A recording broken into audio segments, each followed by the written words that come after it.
அனைவருக்கும் வணக்கம். First Facebook, WhatsApp மூலமா ஒரு பெரிய எழுச்சி உருவாக்கின தோழர்கள், நண்பர்களுக்கு என்னோட ரொம்ப நன்றியை தெரிவிச்சுக்கிறேன். நாங்க இப்பதான் மெரினால வர்றோம். ஆனா மெரினால உண்மை என்ன நடந்துச்சுங்கிறத காமிக்கிறதுக்கு எந்த மீடியாவும் தயாரில்ல, யாரும் தயாரில்ல. இவங்க மெரினா பீச் நடந்தது வேற, இவங்க மீடியால காமிச்சது வேற. ஆக்சுவலா மெரினால என்ன நடந்துச்சுன்னா, போராட்டம் எப்பவும் போல போயிட்டு இருந்துச்சு. என்ன இன்னைக்கு திங்கக்கிழமை அப்படிங்கறதுனால மெரினால ஐடில வேலை பார்க்கறவங்க, பெரிய பெரிய கம்பெனில வேலை பார்க்கறவங்க வராதனால கூட்டம் கொஞ்சம் கம்மியா இருந்துச்சு.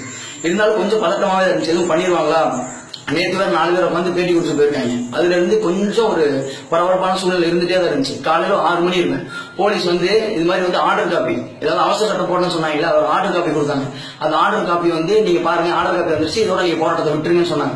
நாங்க எங்க கூட்டத்துல, எங்க போராட்டத்துல இருந்த ஒரு லாயரை கூப்பிட்டு, இது ஆர்டர் காப்பி கரெக்டான்னு பாருங்க, இதுல போட்டுக்க சட்டம் எல்லாம் கரெக்டா இருந்தா பாருங்க, கரெக்டா தான் நாங்க வளைக்கிறோம்னு சொல்லி சொன்னோம்.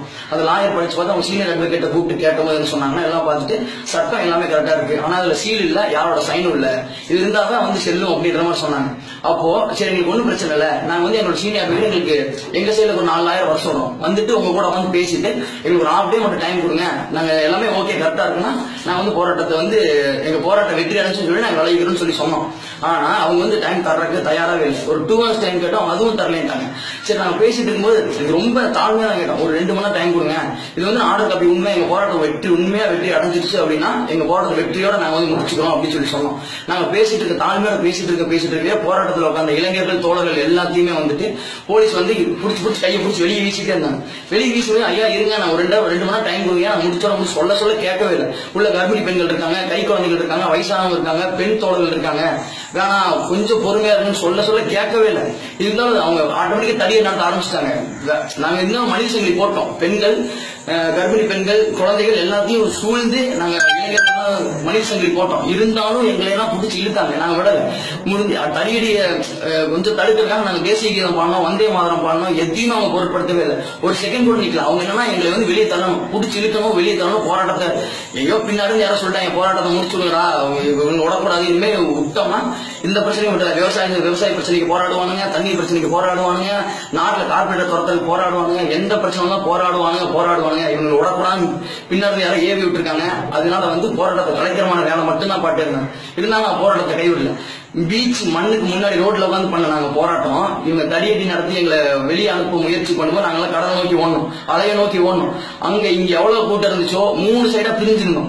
3 சைடு சேர்ந்து ஒரே கூட்டமா மிகப்பெரிய போராட்டமா நடத்திட்டு இருந்தோம். இவங்க தடியடி நடத்த தடுக்கிறதுக்காக நாங்க எல்லாம் கடல் நோக்கி ஓடணும். மேலும் எங்களை தடியடி நடத்தினீங்கன்னா கடலுக்குள்ள இறங்குவோம் அப்படின்னு சொல்லி நாங்க மிரட்டணும். இருந்தாலும் அவங்க விடல. யாரெல்லாம் கையில கிடக்குறாங்களோ தடியை நடத்தினாங்க. பெண்களும் பார்க்கல, பெண்கள் அடிச்சாங்க, கர்ப்பிணி பெண்கள் அடிச்சாங்க, குழந்தைகள் அடிச்சாங்க, எல்லாத்துக்குமே தடியடி நடத்தினாங்க. இருந்தாலும் நாங்க சூழ்நிலை இனிமேல் ஒரு அடியா கேமரா படிச்சுன்னா கடல்ல இறங்கிடும் சொல்லி 4 தோழர் கடல்ல இறங்கினாங்க. கடல் நீச்சல் தெரிஞ்ச 4 தோழர் கடல்ல இறங்கினாங்க. அதுக்கப்புறம் தான் அவங்க பின்வாங்கினாங்க. தவிர மேலும் அந்த போராட்டம் வாட்ஸ்அப், Facebook மூலமா வெளியே போச்சு. இப்பெல்லாம் தடியை நடத்துறாங்க. ஆனா மீடியா என்ன சொன்னாங்க, போலீஸ் வலியுறுத்தி கேட்டாங்க, போராட்டக்காரங்க ஒத்துழைக்கல, அதனால கொஞ்சம் ஓவரா பேசினாங்க, அதனால போலீஸ் தடியடி போட்டாங்க. ஆனா அத்தனை போய் போலீஸ் தடியடி அடிச்சனாலதான் கடைசி வரைக்கும் தாழ்மையா தான் இருக்கும். இருந்தாலும் நாங்க வாட்ஸ்அப், Facebook மூலம் நடந்ததெல்லாம் வெளியே சொன்னோம். மீடியா இருக்கிறது வேற, நாங்க சொன்னது உண்மை சொன்னதை கேட்டு அங்கிருந்து தோழர்கள், இளைஞர்கள் கொந்தளிச்சு வந்தாங்க. எங்க பிளாக் பண்ணாங்க, மெரினா பீச் 1 கிலோமீட்டர் முன்னாடியே பேரிகேட் வச்சு பிளாக் பண்ணாங்க. போலீஸ் அங்கங்க இருந்து பிளாக் பண்ணாங்க. இருந்தாலும் அந்த தடைகளையும் தாண்டி பட்டணம் பார்க்க, ட்ரிப்ளிகேன் எங்கெங்க இருந்தோ கடலோரமா வந்துட்டு இருந்தோம். அப்பயும் கூட்டம் நிறைய சேர்ந்துருச்சு. திரும்பி பார்க்கற போட்ல இருந்து வந்தாங்க தோழர்கள், மீனவ தோழர்கள் போட்ல இருந்து கருப்பு கொடி கட்டிட்டு வெயிட் பண்ணுங்க தோழர், உங்களுக்கு தண்ணி சாப்பாடுலாம் வருதுன்னு சொல்லி அவங்க வந்தாங்க. ரொம்ப சந்தோஷமா இருந்துச்சு. இருந்தும் பயங்கர கூட்டம். போலீஸ் ஒரு கடைசி இவ்வளவுதான் இருந்தாங்க, நாங்க இவ்வளவு இருந்தோம். ரொம்ப சந்தோஷம். இருந்தாலும் இந்த போராட்டம் வெற்றி தான். ஆனா இந்த நீங்க வெற்றி பெற்றுட்டீங்கன்னு ஓப்பனா சொல்றதுக்கே இவ்வளவு யோசிக்கிறாங்களே, அப்ப இதுல ஏதோ ஒரு பெரிய சூழ்ச்சி இருக்குது. ஆனா என்னன்னு தெரியல. ஆனா மாணவர்களுக்கு அரசியல் தெரியல. இந்த போராட்டத்தில் அரசியல் தெரிஞ்சுட்டாங்க, கெட்ட அரசியல் நல்ல அரசியல் எல்லாமே தெரிஞ்சுட்டாங்க. இதோட எங்க போராட்டம் முடிய போகுது. விவசாய போராட்டம் இறங்குவோம். வெறும் வாட்ஸ்அப், Facebookல வெட்டியா யூஸ் பண்ண சொன்னீங்களா, எங்க வாட்ஸ்அப், Facebook தான் எவ்வளவு பெரிய எழுச்சி உருவானதுக்கு காரணம். இதோட எங்க போராட்டம் முடியாது. விவசாய பிரச்சனைக்கு போராடுவோம், தண்ணி பிரச்சனைக்கு போராடுவோம், அடிப்படை தேவைகளுக்கு போராடுவோம், நாட்டு அக்கிரமம் எல்லாத்தையும் எதிர்த்து போராடுவோம். இதோட எங்க போராட்டம் முடியாது. இது நாங்க எச்சரிக்கையா எடுத்துக்கிட்டாலும் சரி, எங்களோட அறிவிப்பா எடுத்துக்கிட்டாலும் சரி, நாங்க ஆன்லைன்லயோ எதுலயோ போராட்டம் பண்ணிக்கிட்டே தான் இருப்போம். முடிஞ்சதை பண்ணுங்க.